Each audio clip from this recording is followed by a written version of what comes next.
the Security Dialogue.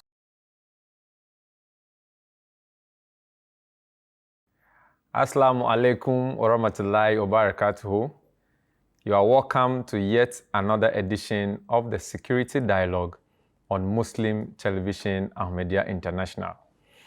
And like we do it always, on this very program, we try to look at issues of security, conflict, peace building, etc., from the local to the regional and to the international perspective. And today, we are going to have one very important discussion that concerns you and I and everybody. I have a very special guest in the studio to help me do this discussion. But before that, I'd like to introduce the program to you and what is in for us. Now, you will agree with me, with the rise of children and adult abduction and molestations around the world, the safety and security of both children and adults have become an important and utmost priority in our day-to-day interactions and operations. It is therefore very important and essential for us to inform, educate both parents and children, among others, about the dangers of this phenomenon. I'm going to look at it from a more physical and cyber space. And to help me do this today in the studio is one person who has been at the forefront when it comes to issues of youth activism, comes to issues of security. He's also been in and out. He's a legal brain. He's in the person of Mr. Donatus Texan, who is here with me in the studio today to look at this very important topic on kidnapping and extortion. You're welcome, sir. Thank you very much. How are you? I'm fine, thank you.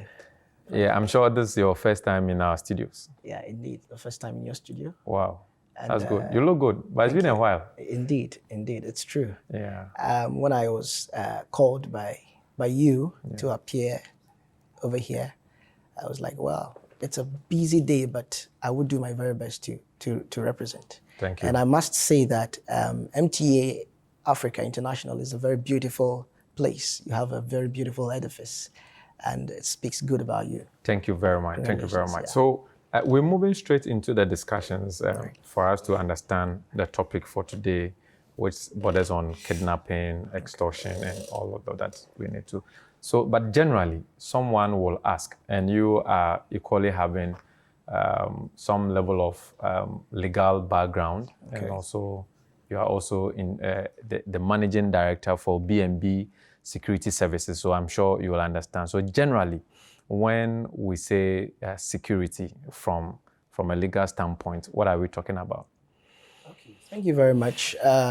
Before I begin with my submission, let me thank my viewers and thank as many as have believed in me right from the time I started my career. When we say security, I would say, well, security does not particularly have a legal definition. But to say what is security from a layman's point of view, would say security basically has to do with taking absolute care, with regard to government sector, taking absolute care and to protect the rights and the personalities, properties, animals, whatever it is, of a particular community, society, a country, or a continent at large, the world at large, whatever it is we may call it. And so when it comes to security, as far as we come from a nation or we reside in a nation, security, the ultimate duty of a nation, or the ultimate duty of the head of state, Okay. is to ensure effective security in a country. Okay. However, that is why there is the police Okay. service, Okay. the immigration service, Okay. the fire service, Okay. We and also have the military. the military, Okay. exactly, Okay. and what have you. Okay. And so that is why we have all these people to check the safety of the people, safety of properties, and probably safety of animals. Okay. Exactly. And so this is one aspect. And when you look at Ghana, to be precise, Okay. you and I know that the president is the chief, The commander-in-chief of the Ghana Armed Forces. Okay. Exactly. And so he presides over and he commands. He I mean, it's similar elsewhere in other countries. in other countries, of course. Exactly.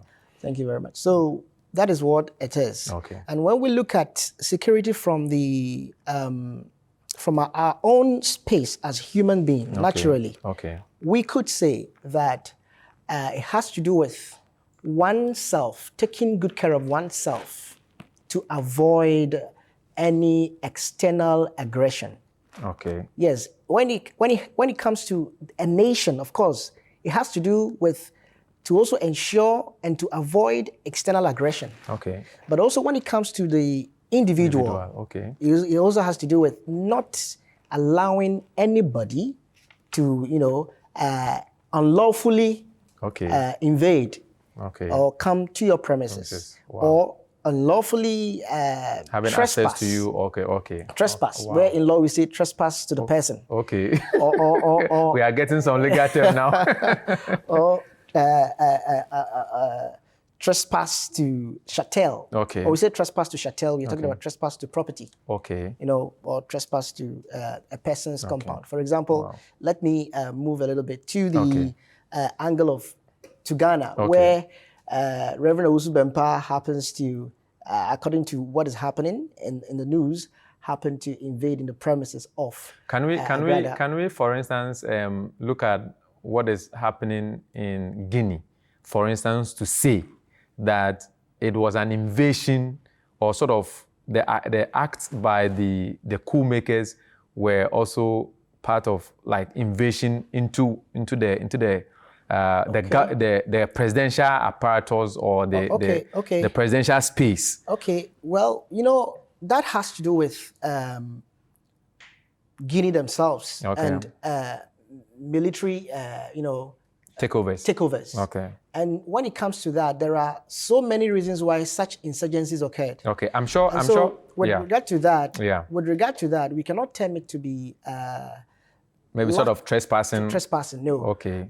That has to do with political issue on its own, where the people were not happy with the government, and the military had to say, hey, we have to come and intervene for the country. Okay, that's fine. So that is different. Okay, thank you. So moving more specifically to the topic about kidnapping and extortion and all of that, from where you sit and some of the activities. So when the layman watching us wouldn't probably understand when we say kidnapping, probably they've heard it in the news and all of that. But so we want to understand from you, taking into consideration what we call home security. So what is kidnapping? Thank you very much. Kidnapping, we would say, kidnapping has to do with. Let me say it from the ordinary sense, and then after that we back it up with the law. Okay. So kidnapping ordinarily has to do with picking up someone or arresting somebody or taking somebody without the person's consent to another place. Okay. All right. Okay. And so if you look at Article 84 of the, that has to do with national security issue. Let's go to kidnapping, looking at unlawful imprisonment of another without his or her consent. Okay. Exactly. So the technical term here is to unlawfully imprison a fellow or to unlawfully imprison a person without the person's consent. Okay. And if you look at the law in section 89 and 90 of the Criminal and Offences Act, that is Act 29. Okay. You see, 1960. It tells you that. Let me quote from here. Yeah, sure. So section 89 tells us. Section 89 of the Criminal Offences Act 1960, Act 29 tells us that a person who kidnaps another person commits a second-degree felony. Wow. That is in Ghana here. Wow. A second-degree felony. Wow. You know, we have a first-degree felony. Okay. And we have a second-degree felony. Wow. A first-degree felony will have to do, has everything relates to murder, rape cases. These days, rape cases, they don't, you know, upgrade it to upgrade it. Yeah, now so manslaughter and all manslaughter, of those exactly. Okay, treason. Thank you very much. Okay. So that is the first-degree felony. Okay. And the second-degree felony has to do with, for example, you know, kidnapping and what have you. Okay. And that has to do with imprisonment, probably 10 years and even more, depending on the gravity of the case. Okay. Exactly. So Section 89 of the Criminal Offences Act. Yeah, share with us. Yeah. Tells us a person who kidnaps another person commits a second-degree felony. Okay. So it means that if you kidnap and you are caught within the ambit of the law, you are likely to face the rigors of the law, to serve as a deterrent to others. Okay. And I don't see the reason why kidnapping situations happens in Ghana, and for one or two reasons, you know, proper check is not being done. Okay. For example. Yeah. Okay. So I clearly understand from that point of view. So one of the things that I have picked from is the fact that when someone unlawfully takes somebody away without a person's consent, maybe through either a force or maybe through persuasion and all of that, then it becomes that act of kidnapping. Exactly. And then, like you were saying, probably those of the people watching us and those people who have that intent that they want to probably mastermind such an activity. Section 89. Yeah, Section 89 says that you go into prison maybe not less than 10 years or even more, right? So if you are watching us and then you have that intention, wherever you are watching us from across the globe, but in Ghana, these are some of the legal issues to it, that when you find yourself in that activity and you are caught or the law catches up with you, you are likely to spend more than 10 years in prison, looking at the gravity of the offense. Yes, Mr. Texan, so having done that, or having looked at this, I want to find out, are there ways, what are some of the ways in which, or the syndication of some of these kidnap activities that we can find, so that I know that probably when I'm going, I see something, I can avert myself to that, hey, maybe I'm under a potential attack or something. Okay. Yeah. So yes, some of these things happen. You know, for example, let me give an example. Yeah, sure. The Takrady girls, they were kidnapped. Okay.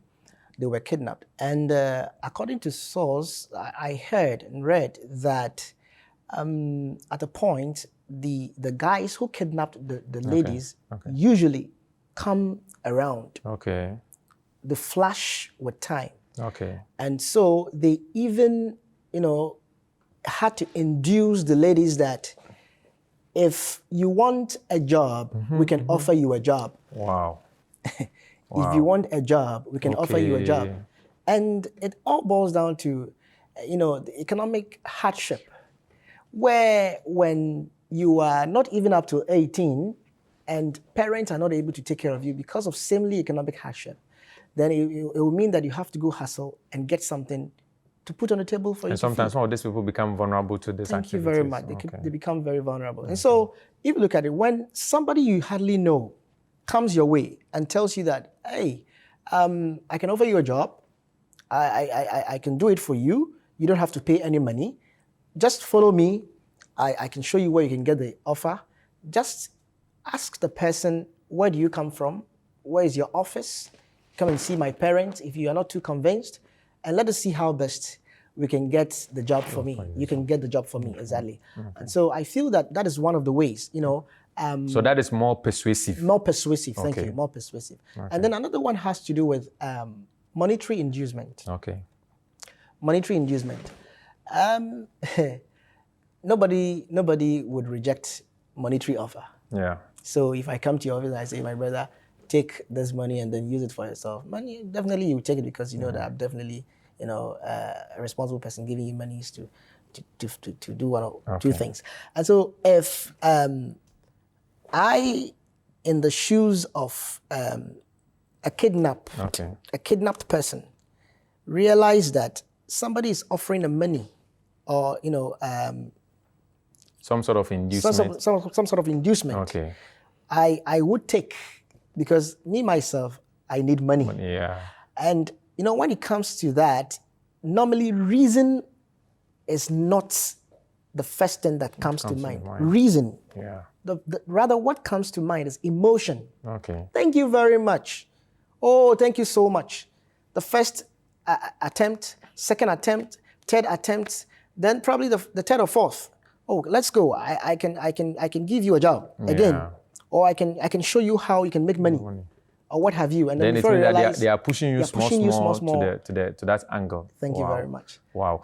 You actually remind me. I did a training somewhere, and one of the guys. So when we got to question and answers and then some contributions, one of the guys said that he went to a place, he saw this job thing that you were talking about, and then he followed it up.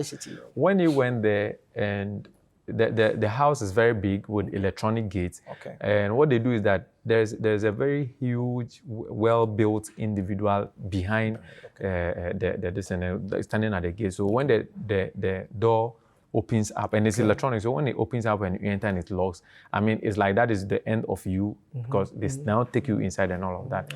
And so when he got there, when the door opened, he used one leg, stepped in and walked inside and realized that there's this well-built guy standing there. And then he came back. So the guy rather came back trying to find out what is, and then he gathered the courage and punched the guy in the nose. So the guy started bleeding, and then from there he took off. Because then what happens is that the area is a little bit covert. I mean, it's not that open. So when they do that, you will not be able to. So sometimes they can even chase you, but that is the courage he gathered. So I understand that point that you made. So we need to look out for those kind of things. But now, someone will ask, who is a target or who is a vulnerable one? Could it be that it is only children? Or are you and I, are we also vulnerable, and how? That's right. Yeah. Thank you very much. This is a very interesting question. It's a very important one as well. When it comes to kidnapping, anybody could be a victim. A child below 18 and above, anybody could be a victim. Even toddlers could be a victim of. But one will ask that why, let's say, for instance, somebody will want to maybe kidnap a child of, let's say, 3 years or 4 years, thereabout. And I'm sure when you look around within the African continent and elsewhere, we hear day in, day out of some of these things. Why? People kidnap for various reasons. Okay, so what are some of these reasons? And so we can say one reason is to kidnap in exchange of ransom. Kidnap in exchange of ransom. So can we link that one up to, for instance, the issues of Boko Haram and other insurgent groups? Yes. For Boko Haram, like this, Boko Haram has funny faces. Funny faces in such that one face, and that is about 90%, has to do with political insurgency. Where, an aspect of Nigeria, they think that they have to at all costs rule or govern. And so if that it doesn't more come political. Exactly. If it doesn't come to me, no. We will a lot of things will happen. And so kidnapping of school children and what have you, a lot of things, happening. And another aspect, of course, has to do with monetary issues. So the economic issues that you raised Thank you very much. Economic issues. Thank you very much. So that comes more at the individual level. Thank you very much. Exactly. And if you remember, you I don't know if you heard, at a point, Boko Haram invaded in schools, kidnapped ladies, and funny ways of the lady spoke to their parents, and a whole lot of issues. So they were demanding some sort of ransom and all of that. Exactly, ransom and a whole lot. And even apart from that, still using it as an opportunity, taking advantage of that moment to create a scene politically wise. Okay. That we must have a certain say in governance or in government. So it is the same when it comes to the individual levels. So that, for instance, can we say maybe a bank manager somewhere, or maybe a political figure, or an individual who is influential, has some power in society, then they will want to kidnap that person because they feel that when they kidnap that person and they are looking for that ransom, they will get. Or maybe they kidnap the child, or maybe a relative or something at the individual level. Is this also something that goes on? Yes, that is prevailing these days. Okay. That is prevailing these days in such that a toddler can be kidnapped for ransom. Okay. An aged can be kidnapped for ransom. Okay. When an aged is kidnapped, then it means that, for example, God forbid anyway, but then your father or your mother is kidnapped. Okay. When your father or mother is kidnapped, it means that definitely the children or the families would have to pay ransom for your mother or father to be kidnapped. Okay. And usually these kidnappers are so smart in the sense that they do a lot of background, check to find out, when I kidnap this man or woman, or when I kidnap this little boy or girl, am I going to get enough money? Yes, they do a lot of background checks. So we are almost getting to, because of time. Okay. Can you, and the last point is very important to me. I mean, when you talk about they do background checks, but you and I know that, for instance, if I'm in my house, yes, it will not be so easy for you to come to my house. Like you say, it's not easy for you to trespass, right? Exactly. So where should we be careful, in order to prevent some of these things when it comes to information sharing? Thank you very much. Yeah.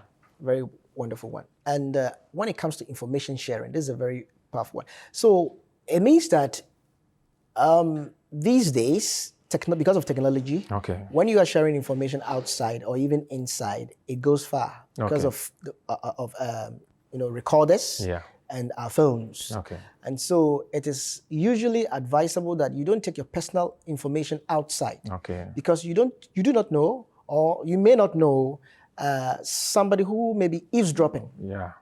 You understand me? Yeah. Okay. And these days, our children, our little brothers and sisters are fond of doing that. Even adults. Yeah. They could say everything about their private, give every private information out. And that leads to a whole lot of, problems. So we should be very careful and mindful about that. Okay. Exactly. Okay. Now, what are some of the cases that availably comes in mind that we can relate to, and then get to understand some of the dimensions when it comes to kids? I know, like we have mentioned Boko Haram. Is there a similar situation in Ghana? Yes.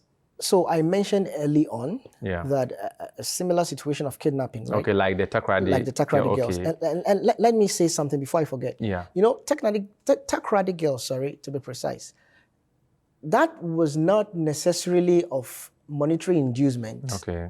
It has some ritual connotations. Thank you very much. Okay. And so that comes to one aspect why kidnappers may be kidnapping. Okay. And these days, it is also prevalent. Okay.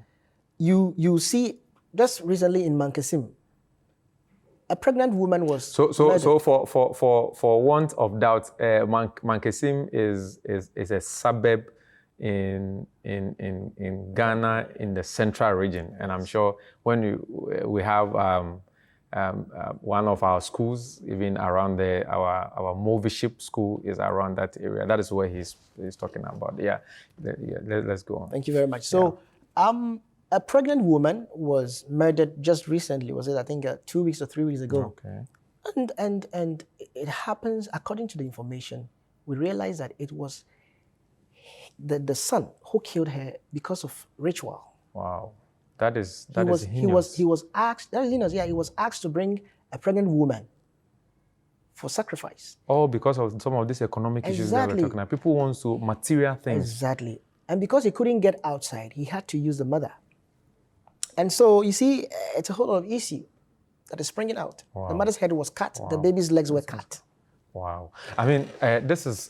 I'm actually getting emotional at this very point in time, and I'm emotional in a sad way, because if one could kill the mother who is pregnant for rituals, kidnap the person and kill the person for rituals, I mean, it is a sad story to hear. I mean, and we don't want to bore you as you are watching, but these are the realities of our time, and that is why it has become very important for us to have this discussion. We'll be wrapping up, so I want to take your final words. What should we do? What are some of the things we need to do? I mean, in just about 1 minute, what are some of the things that we should do in order to avoid some of these issues of kidnapping? Okay, I think some of the things we could do is to thread cautiously in our homes and outside our homes. Okay. We shouldn't, give information, private information outside anyhow. Okay. And then we should educate our children properly. Okay. Where to go, where not to go, what inducement is all about, and what have you. And then there is one thing that is very important, in as much as you have a house and a stranger trespasses, because we do not know the intent of the stranger. We must quickly, if you are in the premises, find out what the stranger is looking for. And if you suspect, the most important thing is to report to the immediate police station or the appropriate quarters for investigations to be done, to put you on a safer side. That is why we have the police service, immigration, whatever they are there for us. And I can say that I think the government of Ghana is doing well. So at the parental level, what are, I mean, parents are watching us. What are they supposed to do as well? So parents must educate their wards properly. Educate your ward properly. Let them know the difference between a family member and a stranger. And even if a family member is telling you that let us go to so and so place, you must inform your parents that I'm going out with so and so person, and so that in case of anything, I'm in the custody of that person.